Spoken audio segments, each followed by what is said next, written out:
Janstot Vlog, shout out. Di ba pansin natin kapag sumasayaw si Mylene ang lambot din ng katawan at hataw na hataw talaga dahil nga hindi siya mahiyain na tulad ni Nanita.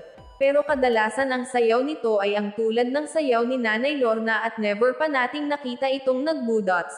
Janstot Vlog ang inyong lingkod muling nagbabalik upang magbigay mixing reaction video at muli nating panoorin sa vlog ni Tito Herns at subscribe na din natin ang kanyang channel. Thank you po ng marami. Gulat si Ma'am Nida sa biglang pagsayaw ni Nanita ng Blue Dots.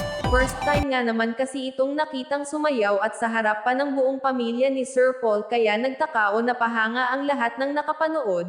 At syempre dito natin mapatunayan na hindi porke tahimik ang isang tao ay wala ng kaalam-alam dahil hindi lahat ng matalino ay alam lahat ng bagay.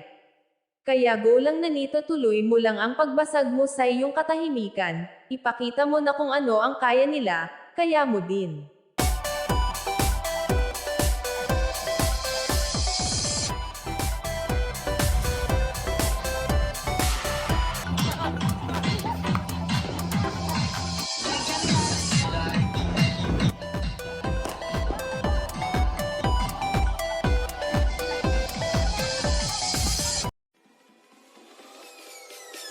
Peace.